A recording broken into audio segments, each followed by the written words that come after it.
اس مزدور کا نام تھا ابراہیم. محبت ہو گئی بلک کی شہزادی سے. شہزادی کا رشتہ مانگنے گیا تو بادشاہ نے انکار کر دیا کہ غریبوں کو بھی کوئی بادشاہ کی بیٹیاں ملتی ہیں, ٹاٹ میں بھی کوئی پیون لگتا ہے, مکمل میں بھی کوئی ٹاٹ کا پیون لگتا ہے, جاؤ یہاں سے. بہرحال بادشاہ نے امتحان لیا, کیا کہا, کالا ہیرا لاؤ, سرخ موتی لاؤ.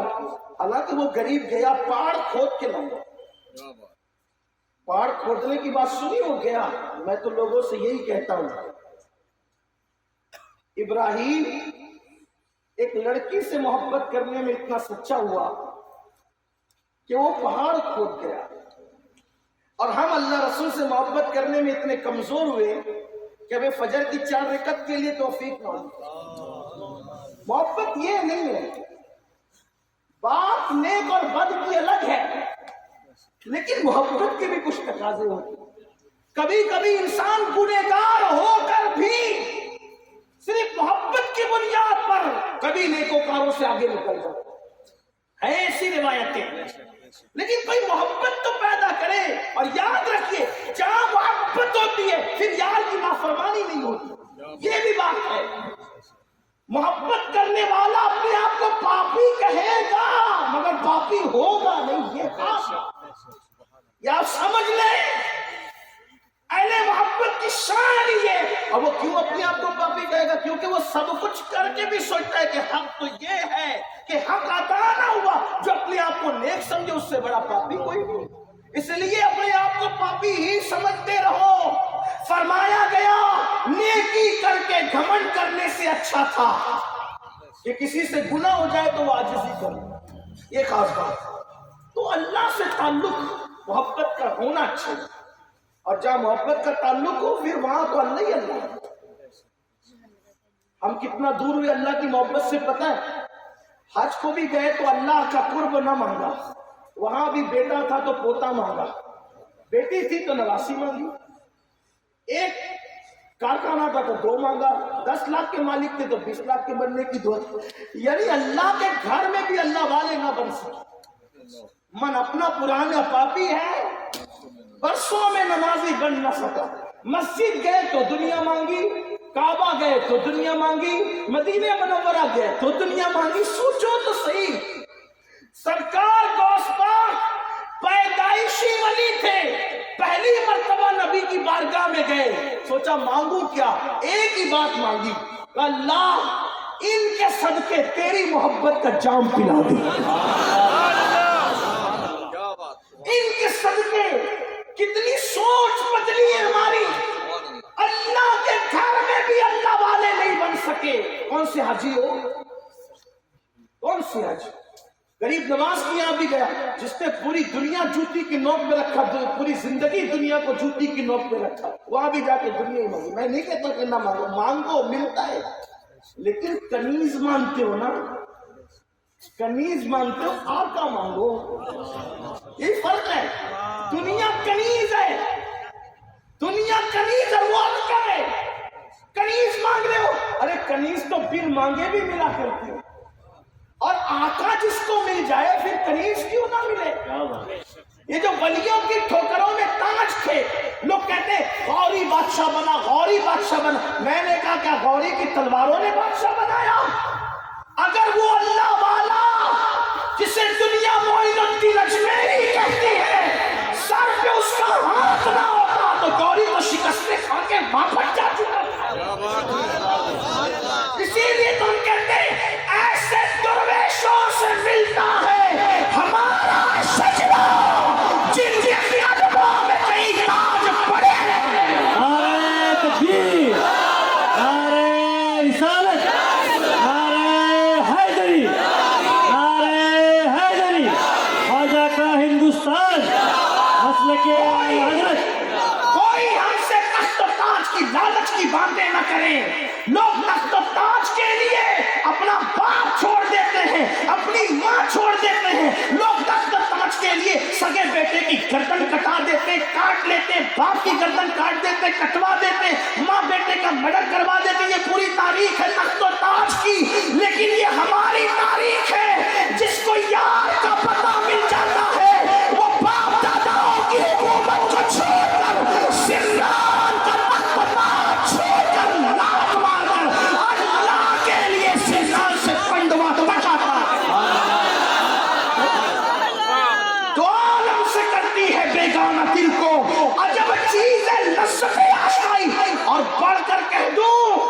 اگر زاہدان خشک اور اہل ظاہر برداشت کر سکے تو کر لے، نہیں کر سکتے تو کوئی بات نہیں، یہ تو تخت تاج ہے دنیا کی۔ اگر کسی کو یار کا پتہ ملے تو وہ جنت کو بھی قبول نہیں کرتا۔ ہاں، اور وہ کہتا ہے سیر گلشن کون دیکھے، دشت طیبہ چھوڑ کر سوئے جنت کون جائے، تمہارا عالم سے کرتی ہے بیدان دل کو عجب چیز ہے لذت آشنائی، شہادت ہے مطلوب مقصود مومن، نہ مال غنیمت نہ قسمت کشائی، یہ ہماری پہچان ہے۔ لیکن کسی یار کی لذت آشنائی تو نصیب ہو، کوئی یار کی آشنائی تو پالے، اور جسے یار کی آشنائی مل جاتی ہے پھر اس کی فجر کا وقت بستروں میں نہیں گزرتا، پھر اس کی فجر کا وقت گر گرا کر گزرتا۔ اللہ والوں کی پہچان ہے وہ آخری پہر میں گر گراتے ہیں، اس کی بڑی برکت ہے۔ کوئی آئے تو میں بات کر رہا تھا، ایک مزدور لڑکی سے محبت ہوئی، اور بھی اقوال ہے لیکن میں علامہ ارشد کے حوالے سے، اور میرے اندر ابھی اتنی جرأت پیدا نہیں ہوئی کہ میں علامہ کو بھی غیر معتبر کہتا ہوں۔ کیا بات! ہاں، علامہ ارشد قاضی رئیس الشریعہ کے سالے تھے، بہت بڑے آدمی تھے، رئیس التحریر رئیس القلم تھے۔ انہوں نے لکھا ہے کہ کالم وہ ہیرا لے آیا، وہ جوان لال موتی لے آیا، اور خدا کا کرنا کہ دونوں مطالبے پورے ہو گئے، اور وہ لڑکی انتقال کر دی، لڑکی مر گئی، بلکہ وہ شہزادی تھی وہ مر گئی۔ تو پورے محل میں ہنگامہ مچ گیا، ہنگامہ مچا تو اس وقت وہ بادشاہ کے حرم میں یہ آواز اٹھی کہ شہزادی تو مر گئی۔ سب کہہ رہے تھے مر گئی، لیکن وہ مزدور کہہ رہا تھا کہ میری شہزادی تو نہیں مر سکتی، اس لیے کہ جس سے پیار ہوتا ہے اس کو مردہ کبھی نہیں مانا جاتا۔ تو جو نبی کے مردہ ہونے پہ تقریریں کر کے گلا سکھا رہے ہیں، کیا ان کے دنوں سے نبی کا پیار نکل گیا ہے؟ کیا ان کے دنوں سے نبی کا پیار نکل گیا ہے؟ عشق والوں کے یہاں محبوب کبھی مرتا نہیں، اور جو مر جاتا ہے وہ محبوب ہوتا ہے۔ اسی لیے تو اہل خیرت کہے کہ وہ مر کے مٹی میں مل گئے، اہل عشق کی طرف سے آواز آئی تو زندہ ہے بندہ، تو زندہ ہے بندہ، میرے جسم عالم سے چھٹ جائے۔ یار مرتا نہیں ہے، محبوب مرتا نہیں ہے۔ کہا کہ ہوتا کیا ہے؟ تو کہا کہ میرے جنازے پہ رونے والوں فریب میں ہو بغور دیکھو، مرا نہیں ہوں غم نبی میں لباس ہستی بدل گئی۔ یار بھی کسی یار سے ملو، اے تماشا گائے عالم روئے تو کچا بہرے تماشا می روی، وہاں معاملہ ہی کچھ اور ہوتا ہے۔ کچھ ٹھکانے کھنجرے تسلیم راہ، ہر زمان غیب جانے دیگر عشق، وہاں تو ہر لمحہ نئی زندگی ہے، وہاں تو ہر پل نئی زندگی ہے۔ بہرحال عرض کر رہا تھا، اب میری شہزادی نہیں مری، لوگوں نے دفن کرنے کے لیے جنازہ، اب شہزادی کا جنازہ پڑا ہوں، پھر کہتا ہوں واقعہ نہیں پڑھتا، ورنہ جب میں لالا زار پڑھتا ہوں تو پھر اس کے پورے حقوق کی ادائیگی کے ساتھ پڑھتا ہوں، لیکن میں یہاں کوئی واقعہ نہیں پڑھنا چاہتا، مجھے کم سے کم 1 گھنٹہ چاہیے لالا زار کا کوئی ایک واقعہ پیش کریں، کیونکہ میں علامہ ارشد القادری کا فیضان دینا چاہتا ہوں۔ بہت عظیم ہستی، ہماری جماعت کا وہ مرد قلندر جس نے تحریکوں کی روح کو کی، اس جماعت کے جلوس کے اندر جس نے انقلاب کی آواز لگائی، جس نے انقلاب کی صدائے بازگشت کو، چاہے وہ امت اہل سنت، امت مرحومہ کے سامنے، امت مسلک ناجیہ کے ماننے والوں کے سامنے انہوں نے یہ بات کی۔ انہی کا انداز تھا بات کرنے کا سلیقہ، جب وہ گفتگو کرتے تھے تو ایسا لگتا تھا کہ کوئی عام آدمی کر رہا ہے، لیکن جب وہ لکھتے تھے تو ایسا لگتا تھا کہ جیسے کوثر و تسبیح کے اندر قلم دھل گیا ہو، اور وہ اپنی پوری توانائیوں کے ساتھ چاہے وہ کاغذ پر چل رہا ہو، ایسے جیسے برق رفتار گھوڑا میدان کے اندر دوڑتا نظر آتا ہے۔ وہ ایسے تھے، اللہ ان کی قبر پہ رحمت و نور کی برسات فرمائے۔ لیکن عرض کر رہا تھا کہ واقعہ نہیں بتاتا، جس کو پڑھنا ہے وہاں جا کر کے بتا دیا، اس لیے کہ چھپانا بھی میرا کام نہیں کہ ہم کہاں سے بولے، ہم نہیں بتائیں گے کیونکہ ہم ہی بیان کریں گے، ایسا نہیں ہے، آپ کریں، آپ بھی پڑھیں، اس لیے کہ علم علم ہے، اس کو چھپانا نہیں چاہیے۔ تو علامہ لکھتے ہیں کہ وہ مطالبہ پورا کر چکا، لیکن پھر بھی وہ مر گئی، تو وہ نہیں مری، سب کہہ رہے تھے مر گئی، وہ پیچھے چل رہا تھا، نہیں مری۔ آخر کار وہ گیا، سب جنازہ پڑھنے گئے تھے، وہ نشان قبر لگانے گئے، قبر کا نشان لگانے گئے، اور اس نے لگا دیا نشان۔ رات ہوئی، آیا قبرستان میں چپکے سے قبر کھودی، کہا کہ ان کے عقیدے میں زندہ تھی تو ان کا حق تھا، انہوں نے تو مردہ سمجھ کر دفن کر دیا، اب اس شہزادی کو مجھ سے کون چھپا سکتا ہے، کون بچا سکتا؟ اٹھایا، کھود کے لے گیا، لے جانے کے بعد شہزادی کو لٹا دیا، اور لٹانے کے بعد اس نے مناجات کیا۔ حالانکہ اس وقت تک وہ ابراہیم نام کا شخص، اس کا تعارف ایک مزدور کی حیثیت سے تھا، بس نہ وہ کوئی مسجد کا امام تھا، نہ وہ کسی ممبر کا خطیب تھا، نہ اس کا شمار کسی شیخ کی طریقت میں، کچھ نہیں، ایک عام آدمی کی حیثیت سے اس کا تعارف پیش کیا۔ تاریخ کی بات ہے، وہ جوان مصلی بچھاتا ہے، 2 رکعت نماز پڑھتا ہے، اور نماز پڑھنے کے بعد اللہ سے کہتا ہے اے زندے سے مردے کو اور مردے سے زندے کو پیدا کرنے والے، پوری ہو جانے والی زلیخا کو پھر سے جوانی عطا کرنے والے، ایوب کی طاقت کو واپس لے کر دوبارہ شباب ایوب واپس کرنے والے، پتھروں سے پھول اور پودے نکالنے والے، دھوپ کے درمیان برسات کو برسانے والے، بادلوں کو برسانے والے، پھولوں کے اندر رنگ بھرنے والے، تتلیوں کو پاکپن دینے والے، سمندروں کو طغیانی دینے والے، دریاؤں کو روانی دینے والے، ستاروں کی انجمن کو سجا دینے والے، شفق کا جمال، افق کی سرخیاں پیدا کرنے والے، نیک سے بد سے نیک پیدا کرنے والے، بادشاہوں کو فقیر اور فقیروں کو بادشاہ بنانے والے، رات اور دن کے پیدا کرنے والے، اور آخری نبی محمد رسول اللہ کو اپنی قدرت کا شاہکار بنا کر کے وجود ناز عطا کرنے والے۔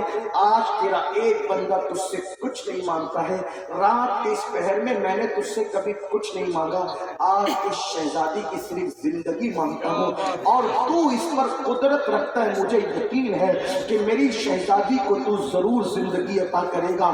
تاریخ میں آتا ہے کہ اس کے جملے مکمل بھی نہ ہوئے تھے، آنکھ سے آنسو نکلے۔ کہتے ہیں کہ ہر چیز کے لوازمات ہوتے ہیں، اور دعا کے لوازمات آنسوئے محبت ہے، اشک محبت ہے، اشک ندامت ہے۔ موتی بنا کے شان کریمی نے چن لیے، قطرے جو تھے میرے عرق انفعال کے، اللہ اکبر، دل سے جب بات نکلتی ہے تو آنسو بہتے ہیں، آنکھ بہہ پڑتی ہے، آنسو بہ رہے تھے، اور داڑھی پر گزر کر کے اسی شہزادی کے وجود پہ ٹپک رہے تھے، اور وہ روتا جا رہا تھا، آج کے بعد کبھی تیری نافرمانی نہ کروں گا، آج کے بعد تجھ سے دور رہ کر کبھی زندگی نہ گزاروں گا، آج کے بعد زندگی تیرے قانون کے پابند ہوگی، بس میری شہزادی کو ایک بار زندہ کر دے، اس کو ملا دے، میری محبت کا بھرم رکھ لے۔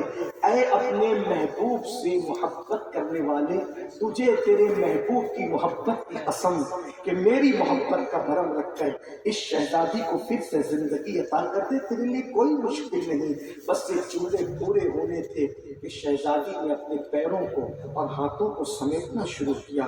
غریب کے گھر کا چراغ جل رہا تھا، اس روشنی میں اس کو خوشگوار حیرت تھی کہ شہزادی اپنے پیروں کو اور ہاتھوں کو سمیٹ رہی تھی، اور اس کے بعد جب وہ اٹھ کر بیٹھی تو اس نے کہا میں نے تو آنکھ محل میں بند کی تھی، یہ آنکھ کسی کے جھوپڑے میں کیسے کھلی؟ اس لیے کہ اس سے پہلے کی ملاقاتیں بھی تھی، دونوں ایک دوسرے کو جانتے تھے، شہزادی ہی نے کہا تھا کہ آپ بات کر لیں تو نکاح ہو سکتا ہے، اور اس نے پھر شہزادی کو پوری داستان بتائی، کارا ہلائی بتایا، لال موتی بتایا۔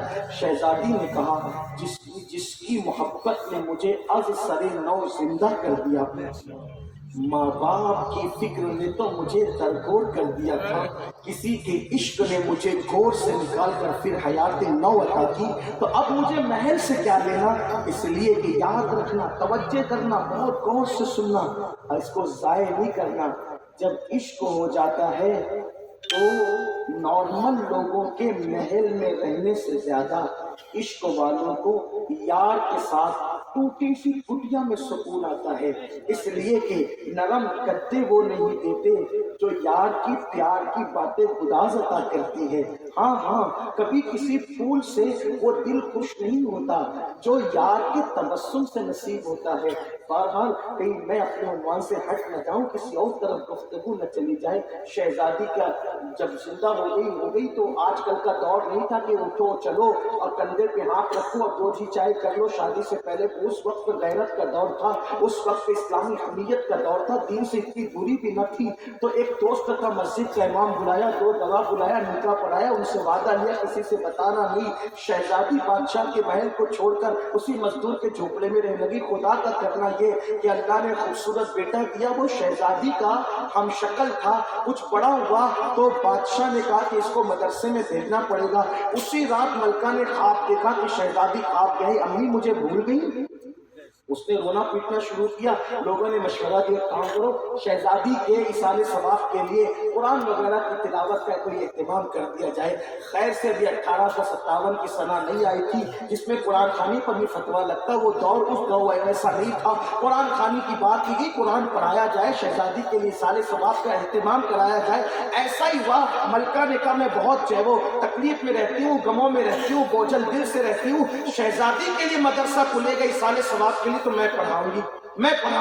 اس نے کہا کہ بہت اچھی بات ہے۔ بادشاہ نے کہا اس دن اعلان ہوا کہ بھائی جو اپنے بچوں کو مدرسہ پڑھانا چاہتے ہیں وہ بادشاہ کے محل میں بھیج دیں۔ میری مائیں اور بہنیں موجود ہوگی، مالداروں کی بھی عورتیں ہوگی، غریبوں کی بھی عورتیں ہوگی اور بہت دولت مندوں کی بھی عورتیں ہوگی۔ آج کوئی ماں اپنے بچے کو قرآن نہیں پڑھا پاتی۔ وہ دور کیسا دور تھا کہ ملکہ بھی بچوں کو قرآن پڑھا سکتی تھی، یہ وہ دور تھا۔ آج کہتے گوسپل جیسا کوئی پیدا کیوں نہیں ہوتا؟ میں کہتا ام الخیر جیسی نہیں ہے نا، اس لیے کوئی گوسپل جیسا پیدا نہیں ہوتا۔ کوئی کہتا غریب نواز کیوں نہیں پیدا ہوتے؟ میں کہتے ام الورا لاؤ تو غریب نواز آئے نا۔ جو مائیں سیریل دیکھیں، فلمیں دیکھیں، زیورات کے اندر رہیں اور اللہ اکبر مردوں سے 4 گنا زیادہ 2 قدم پر بلکہ 4 قدم پر وہ گناہ سے آگے ہو جائیں، بڑی معذرت کے ساتھ آپ کے مکرانہ کا یہ ماحول نہیں ہوگا لیکن ہندوستان کا یہ ماحول بن رہا ہے کہ شوہر وقت نہیں دیتا تو شوہر کے گھر سے نکلنے کا انتظار ہوتا ہے اور شوہر کہیں جاتا ہے، بیوی کہیں جاتی ہے۔ یہ صورتحال پیدا ہو رہی ہے۔ اس لیے میں تو لوگوں سے بھی کہتا ہوں کہ اپنی بیویوں کو وقت دو۔ سب کی بیویاں ایسی نہیں ہوتی کہ شوہر کہیں جائے بیوی کہیں جائے، لیکن اس کا حق ہے کہ اس کو وقت دیا جائے۔ رات بھر کی نوافل پڑھنے سے جو ثواب نہیں ملتا، بیوی کے ساتھ وقت گزارنے پر اللہ وہ ثواب عطا فرماتا ہے۔ یہ اچھی طرح یاد رکھنا، صاحبان خشک نہ بننا۔ البتہ پھر یہ ہوا کہ ملکہ نے جب مدرسہ پڑھانے کے لیے اپنی مسند کا تقرر کیا، وہاں پر بیٹھی تو یہی مزدور جس کو بورڈ ٹھکرایا گیا تھا، بار بار محل سے نکالا گیا تھا، کبھی کسی بانے کبھی کسی بانے، آج وہ اپنا بچہ لے کر کے محل کے زینے چڑھا۔ جیسے ہی بچہ سامنے آیا ملکہ تو چیخ پڑی، او میری شہزادی، کیونکہ بچہ باپ کا بالکل ہم شکل شہزادی کا بچپنا یاد ہے۔ بادشاہ آیا، کہا کیا ہو گیا؟ دیکھو یہ بچہ تو اپنی شہزادی کی طرح لگتا ہے، بہو اس کا بچپنا۔ آپ ابراہیم، آپ؟ ہاں۔ یہ بچہ کس کا؟ میرا ہے، اتنا خوبصورت ہے۔ ابراہیم مزدور دیکھا، خوبصورت بچوں کی پیدائش اور عشق خدا دولت دیکھ کر نہیں دیتا، اس کی نعمت ہے۔ جس کے گھر میں چاہتا ہے خوبصورت بچے پیدا کرتا ہے اور جس دل کو چاہتا ہے عشق کرتا ہے۔ کوئی ضروری نہیں کہ مالدار ہی عشق کرتے ہیں، غریب بھی کرتے ہیں۔ کیا جواب تھا نا ابراہیم کا؟ وقت حالات کی بات ہوا کیا تھا؟ ملکہ نے مدرسہ تو چھوڑا، بادشاہ سے کہا اس کو پا کر ایسا لگا جیسے میری شہزادی میرے گھر آ گئی، اس کی طرف میرا دل کھینچتا ہے، ایسا لگتا ہے جیسے یہ میرا خون ہو، یہ میرا کوئی اپنا ہو۔ ہے ایسا ہے، خون کا اپنا اثر ہوتا ہے، خون کی اپنی تاثیر ہوتی ہے، خون کی اپنی کشش ہوتی ہے۔ میں تو یہ میرا کوئی لگتا ہی ہے تو مزدور کا بیٹا، لیکن مجھے قرار نہیں آتا۔ بادشاہ کہتا ہے میرا دل بھی اس کی طرف کھینچ رہا ہے۔ پھر اس سے کہا ابراہیم ایک احسان کرو گے؟ کیا؟ کہ بچہ ہمیں دے دو۔ ابراہیم نے کہا بچے بیچے نہیں جاتے۔ یہ اور بات ہے کہ آپ نے اپنی شہزادی کی قیمت کالا ہیرا اور سرخ موتی لگا دیا تھا۔ میں مزدور ہوں لیکن بچہ فروش نہیں ہے، میں نہیں بیچ سکتا اپنا بچہ۔ وقت کا تاجدار ہاتھ جوڑ کر کہتا ہے تو پھر ابراہیم میری بیوی اور میرے دل کی تسلی کے لیے جب بچہ نہیں دے سکتے تو تم اور تمہاری بیوی دونوں ہمارے محل میں آ کر کے رہ جاؤ، ہم اپنا محل تمہیں سونپتے ہیں، ہم اپنا محل تمہیں سونپتے ہیں، آ جاؤ اندر۔ میں یہاں پہنچ کر کے حیران ہوں، مجازی عشق اگر سچا ہو تو وقت کا بادشاہ ہاتھ جوڑ کر کھڑا رہتا ہے، اگر حقیقی عشق سچا ہو جائے تو پھر عالم عشق عشق ہے، عشق عشق ہے، شرط ہے طریقے سے کیا جائے، شرط ہے اس میں پاک دامنی مجازی بھی ہو تو عشق عشق ہو، نفسیات نہ ہو، نفسانیت نہ ہو، درندہ پن نہ ہو، وحشی پن نہ ہو، جانور پن نہ ہو۔ یہ بھی تو عشق تھا کہ شہزادی گھر میں پڑی ہوئی ہے لیکن وہ ابراہیم نام کا مزدور مجالے کی پاک کی نظر ڈال گیا، جبکہ تیسرا کوئی نہیں تھا، کیونکہ عشق تھا، نفسانیت نہیں تھی۔ آج نفسانیت ہی نفسانیت ہے، نفسانیت ہی نفسانیت ہے، نفسانیت سے نکلو، ورنہ میرے مسلک میں تو عشق پر پاک دامن رہ کر چھپانے والے مرنے والے کو بھی شہادت اٹھا کے دیکھو بالش، لیکن تقاضے ہیں، عشق ہو، نفسانیت نہ ہو، چھپانا ہو، پاک دامن۔ حالانکہ یہ بہت کٹھن مرحلہ ہے اور اس پہ مرنے پر بھی شہادت کی بشارت۔ مجھے حیرت ہے جب مجازی عشق اگر غیرت عشق کے ساتھ کیا جائے اس میں مرنے والا شہید ہے، سبحان اللہ سبحان، تو جو اپنے نبی سے سچا عشق کرے، جو صحابہ سے سچا عشق کرے، جو اہل بیت سے سچا عشق کرے، جو اپنے اللہ سے سچی محبت کرے، ان کا عالم کیا ہوگا۔ بہر بات سمیٹتے ہیں، ختم کرنے کی طرف آتے ہیں۔ مزدور نے کہا، ابراہیم مزدور نے یہ فیصلہ چونکہ میں اکیلا نہیں کر سکتا، میری بیوی کے مشورے کے بغیر میں اس سے مشورہ کر لوں، اگر آپ اجازت دیں تو ہاں بالکل کر لوں، اگر تم کہو تو ہم اسے منانے آتے ورنہ ہم مشورہ کرتے۔ گئے ابراہیم، ساری داستان بتائی، آخر بیٹی تو بیٹی تھی، آنکھیں برس پڑی، شوہر سے کہا دیکھو اب وقت آ گیا ہے راز اوپن کر دینے کا، راز کو افشا کر دینے کا، چلو میں چل کے بتا دیتے ہیں، اب تو میں تمہیں مل گئی ہوں، ماں باپ سے بھی مل جاؤں گی، دونوں طرح کی رحمتیں مجھے نصیب ہوگی، وہاں تھی تو آپ نہ تھے، یہاں آئی تو وہ نہیں ہے، ایک طرف سے تو بہرحال دل بجھا ہی رہتا ہے، وہاں جائیں گے تو ہم سب ساتھ رہیں گے، چلو چلتے۔ گئے، جیسی شہزادی کو دیکھا لپٹ گئی بلکہ، لپٹ گیا بادشاہ، بے ہوش ہو رہے تھے، گر گر پڑے جا رہے تھے، جب ہوش میں آئے اتفاقہ ہوا، پوچھا تم تو زندہ کیسے؟ پوری داستان بتائی تھی۔ اب بادشاہ کو یقین ہو گیا، ابراہیم تو مزدور ہے لیکن ایک دل رکھنے والا بندہ ہے، میں تیری محبت کو سمجھ نہ سکا تھا، آج میں مان گیا کہ تیری محبت نے کسی کو زندگی دے دی، آج سے اس تخت کا مالک میں نہیں ہوں تو ہے، اس تاج کا مالک میں نہیں ہوں تو ہے،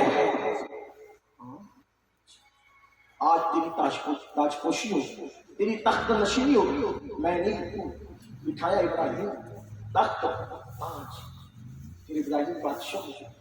ایک دن خیال ہے ابراہیم حکومت کی نا، خیال ابراہیم کسی لڑکی کی سچی محبت میں تخت تاج تک عطا کر دیا، اگر یار سے پیار کرتا تو کیا ارے مجنوں ہوا بدنام تو لیلا کو دل دے، اگر میرے نبی سے محبت کیا ہوتا تو کیا، اگر میرے آقا سے محبت کیا ہوتا تو کیا ہوتا۔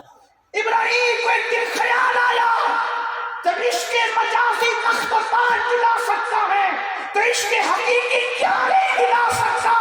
پھر ابراہیم نے تخت چھوڑا، تاج چھوڑا، اور مجازی نے حقیقت کی طرف رہنمائی کی، اور وہی ابراہیم جب تخت و تاج چھوڑ کر کے دریا کے کنارے بیٹھتے ہیں تو دریا کی مچھلیاں بھی خدمت کرنے پہ مجبور ہوتی ہیں۔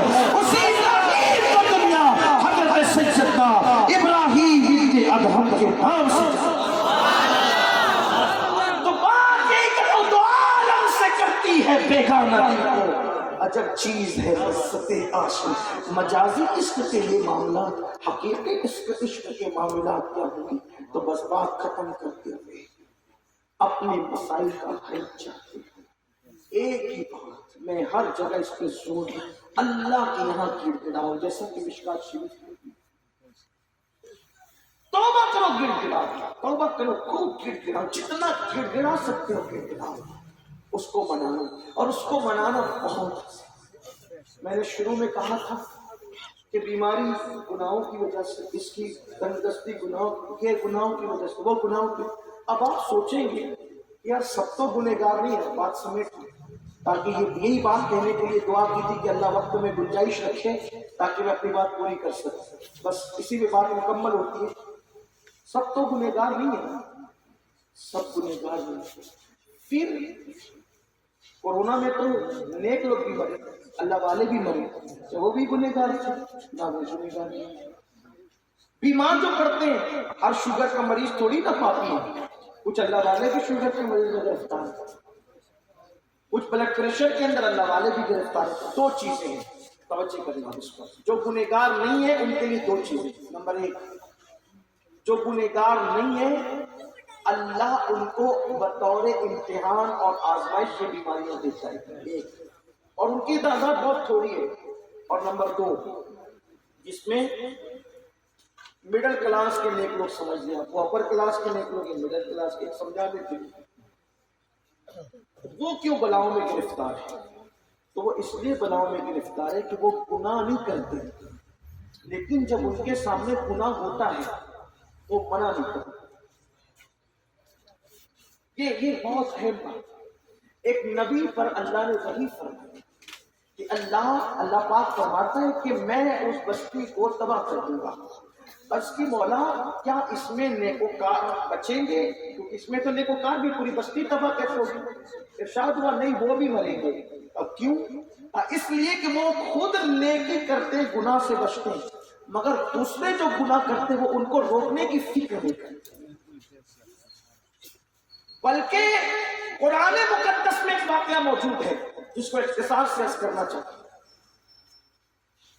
اختصار سے اللہ تعالیٰ نے بنی اسرائیل میں ایک گروہ کو حکم دیا کہ وہ سنیچر کے دن شکار نہ کریں، سنیچر کے دن، ہفتے کے دن انہیں شکار نہیں کرنا، وہ مان گئے، پوری قوم مان گئی، لیکن پھر انہوں نے یہ دیکھا اللہ کی شان، دیکھو اللہ جس چیز سے منع کرتا ہے تو اللہ آزماتا ہے، سنیچر کے دن مچھلی کے شکار سے منع کیا گیا کیونکہ وہ مچھیرے تھے، ماہی گیر تھے وہ لوگ، لیکن جب سنیچر کا دن آیا تو مچھلیاں بالکل اوپر تیر رہی تھیں، ان کو لالا چاہیے، رے یہ کیا ہو رہا ہے، جمعرات کو نہیں، جمعہ کو نہیں، اتوار کو نہیں، سنیچر کو، تو ان لوگوں نے دماغ لگایا، کوئی ہیلا کرو، ہیلا کرو، اس کو کہتے ہیں بیچ کا راستہ نکالو، درمیان کا راستہ، یہ راستے مت نکالا کرو، اللہ نے جن راستوں کو بند کر دیا کوئی نہیں نکال سکتا، راستہ نکالنے جاؤ گے خود تباہ ہو۔ انہوں نے کیا کیا، گڈھے کھود دیے، نہر بنا لی، اور اس میں جو ہے وہ دروازے بنا لیے کہ جیسی سنیچر کے دن وہ مچھلیاں آئے گی تو ہم یہ کھڑکی کھول دیں گے، پانی کے ساتھ بہتے ہوئے آئے گی، پھر کھڑکی بند کر دیں گے۔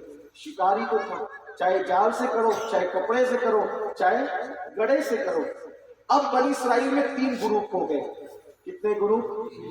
نمبر 1 شکار کرنے والا، نمبر 2 شکار نہ کرنے والا، شکار سے بچنے والا، اور ان کو شکار سے روکنے والا۔ تیسرا گروپ وہ شکار نہیں کرتا تھا لیکن روکتا بھی نہیں، انہوں نے روکا۔ آج روکنے والے لوگوں کو بہت برے لگتے، کیوں روکتے ہیں؟ ہمارا پیسہ، ہمارا مال، پھر یہ ہماری شادیوں پہ تبصرے مولوی کیوں کرتے ہیں؟ ان کی ذمہ داری ہے تامرون بالمعروف وتنہون عن المنکر، نیکی کا حکم دینا اور برائی سے منع کرنا۔ سن لو، نیکی کے حکم دینے سے بڑا کام برائی سے روکنا ہے، اس لیے کہ نیکی کا حکم دینے والا سب کا محبوب بنتا ہے، لیکن برائی سے روکنے والا سب کا دشمن بنتا ہے۔ میرے آقا فرماتے ہیں حق کہنے کی وجہ سے عمر کو زیادہ دوست نہ مل سکے، مگر اللہ نے یہ انعام دیا کہ اللہ عمر کا دوست ہو گیا۔ حق کہنے سے کوئی دوست بنے نہ بنے، جو حق کہے گا حق اس کے ساتھ ہو جائے۔ اس لیے حق کہنے سے ڈرنا نہیں۔ آج لوگ ڈرتے ہیں، ہم یہ کہیں گے کیا ہوگا، بڑی معذرت کے ساتھ نکاح پڑھانے کے لیے خالی سامان سونے کی انگوٹھی ہاتھ میں نہیں رکھو، یہ رکھو۔ آپ کو کہنا چاہیے سونا مردوں کے لیے حرام ہے، نہ میں پہناؤں گا نہ تم پہناؤ گے۔ ہاں بس اتنا میں کہنا چاہتا ہوں، آپ کا لہجہ اچھا ہو، یہی بات ہے۔ حق کہو، مصطفیٰ جان رحمت کے لہجے میں۔ میں یہ نہیں کہنا چاہتا کہ آپ اس کی گردن پکڑ لیں، یہ نہیں۔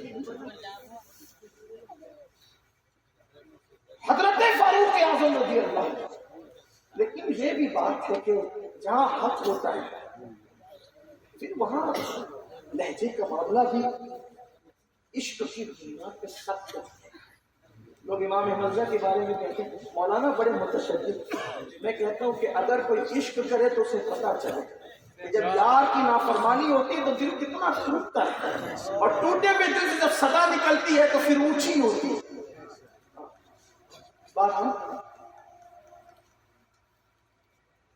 تو عرض یہ کر رہا تھا کہ ایک گروپ وہ جو شکار کرتا ہے، ایک وہ جو نہیں کرتا اور منع کرتا ہے، دوسرا وہ جو شکار نہیں کرتا منع بھی نہیں کرتا۔ ایک منزل آئی، انہوں نے کہا اگر تم نہیں رکو گے نا شکار سے، تم الگ ہم الگ، نہ تمہارے ہم سے رشتے داریاں ہوگی، نہ ملاقاتیں ہوگی، نہ باتیں ہوگی، نہ اٹھنا بیٹھنا ہوگا، نہ الیگ سلیگ ہوگا، کچھ نہیں ہوگا، تم الگ ہم، اور تم بھی بیچ والوں، تم بھی، ہم تم سے بھی رشتہ توڑتے ہیں۔ میں سمجھتا ہوں شاید اگر آج کل کے لوگ ہوتے، اگر آج کل کے لوگ تو ان کو 3 حصوں میں تقسیم کرتے ہیں، ایک مجرم اور ایک ایکٹر اور ایک صلح طلب۔ اگر آج کل کے لوگ ہوتے تو شاید ان کو 3 حصے میں تقسیم کرتے۔ کون؟ مجرم، صلح طلب، بیچ والا۔ صلح طلب مطلب بیچ والا۔ آج یہ امام احمد رضا کی اصطلاح کی بات نہیں کر رہا ہوں میں، الفاظ کے اعتبار سے، لغت کے اعتبار سے صلح کرنا ان لوگوں سے۔ حالانکہ ہمارے یہاں تو صلح طلب کی اصطلاح بڑی خطرناک ہے۔ صلح طلب امام احمد رضا کی اصطلاح میں دنیا کا سب سے بدترین کافر، اس لیے ہم میں اس کی وضاحت کر رہا ہوں کہ میں لغوی طور پہ کہہ رہا ہوں، میں امام اہل سنت نے جو ندوہ کی اصطلاح میں کہا تھا اس اصطلاح میں نہیں کہہ رہا ہوں، میں کیا ضرورت کر سکتا ہوں۔ اور میں آپ سے بھی کہتا ہوں کہ کسی کو صلح طلب کہنے میں بہت احتیاط کیا کریں، کیونکہ جو اصطلاح امام کے نزدیک ہے اور اس دور کے علماء کے نزدیک ہے وہ دنیا کا بدترین کافر، شیعہ سے بھی بڑا کافر، وہابی سے بھی بڑا کافر۔ آپ کہیں گے شیعہ سے بڑا کیوں؟ تاکہ اس کی وضاحت ان لوگوں نے یہ کی ہے کہ شیعہ اپنے آپ کو حق پہ سمجھتا ہے، دوسرے سب کو باطل سمجھتا ہے۔ وہابی اپنے آپ کو حق پہ سمجھتا ہے، دوسرے سب کو باطل سمجھتا ہے، یہی ہے نا۔ مشرک اپنے آپ کو حق پہ سمجھتا ہے، باقی سب کو باطل سمجھتا ہے، لیکن جو صلح طلب ہوتا ہے وہ سب کو حق پہ سمجھتا ہے۔ یہ بہت خطرناک ہے۔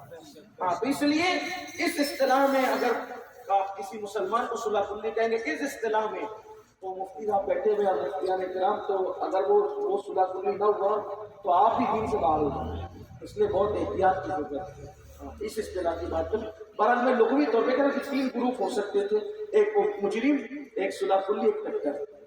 ان لوگوں نے کہا بھائی تم جاؤ، تم دونوں جاؤ، ہم تم سے کوئی تعلق نہیں رکھیں۔ اور یہ بیچ والا وہ صلح کا صلح ہی رہا، نہ شکار کرا نہ منع کیا، لیکن ایک دن آیا ان لوگوں نے کہا اب ہم دیوار کھیلتے ہیں، دیوار بنا، تم سدھرتے نہیں نا، ہم دیوار بناتے ہیں، جاؤ تمہارے راستے ہمارے۔ دیوار بھی بن گئی، اب وہ نہ ادھر آتے نہ وہ ادھر آتے، یہ اپنی زندگی گزارے نہ اپنی زندگی گزارے۔ ایک دن آیا کہ جب صبح کو وہ اٹھے تو وہ لوگوں کی کوئی آواز نہیں آئی۔ جب ان کی کوئی آواز نہیں آئی تو انہوں نے دیوار سے جھانک کے دیکھا تو وہ سب کے سب سور اور بندر بن چکے تھے۔ مجرم تو اس لیے سور اور بندر بنے تھے کہ وہ مجرم تھے، شکار کرتے تھے، لیکن وہ طبقہ جو شکار نہیں کرتا تھا مگر ان کے ساتھ رہتا تھا، ان کے ساتھ اٹھتا بیٹھتا تھا، ان کے ساتھ کھاتا پیتا تھا، ان کو روکتا نہیں تھا گناہ سے، تو وہ بھی سور اور بندر بن گئے۔ یہ ان کا انجام وہ قرآن بیان کرتا ہے۔ قرآن کہتا ہے کہ ہفتے کے دن والوں کا انجام دیکھو، تو آپ بھی دیکھو۔ اب آپ سے میں پوچھتا ہوں، آپ اگر سود کا دھندا نہیں کرتے، آپ اگر سود کا دھندا نہیں کرتے تو آپ کی ذمہ داری ہے کہ جو سود کا دھندا کرتا ہے پہلے اس کو منع کرے کہ دیکھ بھائی تو میرا دوست ہے، اس سے تو رک، اور اگر نہیں رکتا تو پھر اللہ رسول کی دوستی یہ تقاضا کرتی ہے کہ آج سے تیری میری دوستی نہیں رہے۔ میں آپ سے کہنا چاہتا ہوں، اگر کوئی ماں باپ کی نافرمانی کرتا ہے تو آپ اس کو سمجھائیں، لیکن پہلا اس کو سمجھانا چھوڑنا نہیں ہے، سمجھائیں، دیکھ تو ماں باپ کی نافرمانی چھوڑ دے ورنہ اپنی دوستی ختم ہو جائے گی۔ تو آپ سے میں کہتا ہوں کہ اگر یہ بائیکاٹ کا سلسلہ، سماجی بائیکاٹ کا سلسلہ پھر سے زندہ ہو گیا تو اصلاح معاشرہ کے جلسوں سے جو انقلاب نہیں آیا ہے وہ آپ کی کاوشوں سے انقلاب آ سکتا ہے۔ آپ کہیں گے یہ کون سا طریقہ ہوا کہ ہم کسی کو چھوڑ دیں؟ میں کہتا ہوں یار ہم اور آپ کون؟ صحابی سونے کی انگوٹھی پہن کے آئے تو رسول اللہ نے سلام کا جواب نہیں دیا اور منہ پھیر لیا، حضور نے منہ پھیر لیا، پتہ چلا سنتوں کی بات کرتے ہو، یہ بھی تو سنت ہے کہ جو اللہ و رسول کے حکم کے خلاف کرے اس سے منہ پھیر لیا جائے، یہ بھی تو سنت ہے۔ لیکن پہلے سمجھاؤ، انشاءاللہ انقلاب آئے گا۔ آج معاشرے میں جو دوست شراب پیتے ہیں، آپ ان کے ساتھ بیٹھتے ہو، اٹھتے ہو، آپ کہو کہ بھائی تو شراب چھوڑ ورنہ مجھے چھوڑ دو، اور اگر آپ ان کو نہیں چھوڑو گے تو جو انجام ان کا ہوا مجرموں کے ساتھ بیٹھنے والوں کا، وہی انجام ان کی دوستی کبھی ہوگا۔ یہ دوستی آپ کو وہاں تک پہنچائے گی، اور یاد رکھنا اس غلط دوستی کو چھوڑ کے دیکھو۔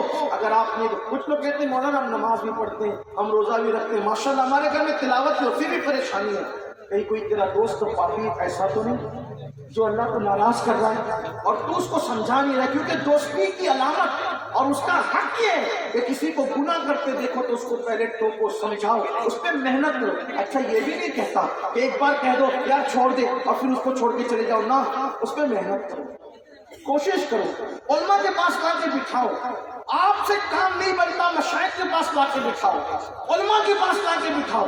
دیکھیے اگر آپ نے یہ کام کر لیا، ایک بندہ بھی اگر آپ کی کاوش سے سدھر گیا، گناہ چھوڑ دیا، میرے آقا فرماتے ہیں جس نے ایک بندے کو سدھارا، گناہوں کے ماحول سے نکال کے نیک بنایا، گویا اس نے اسلام کو نئی زندگی عطا کر دی۔ اس لیے اپنی ذمہ داری کا احساس کرو۔ اللہ ہم سب کو توفیق عطا فرمائے۔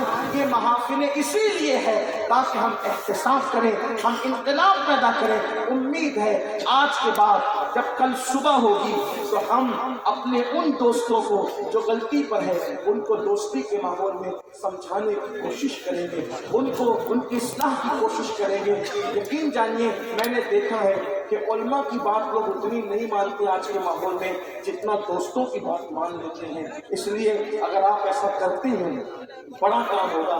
اللہ ہم سب کے حال پہ کرم فرمائے۔ سب سے پہلے مجھے آپ کو توفیق دے، گفتگو کے درمیان اگر کوئی غلطی ہوگی اللہ تعالیٰ معاف فرمائے۔ اللہ کی بارگاہ میں گڑ گڑانے کی عادت پیدا کریں، روئیں، رونا نہیں آتا، رونی جیسی صورت بنائیں، اللہ کو خوب بنانے کی کوشش کریں۔ اللہ ہم سب سے راضی ہو، آپ سے راضی ہو، ہمارے گناہوں کو معاف فرمائے۔ وما علینا الا البلاغ۔ السلام علیکم۔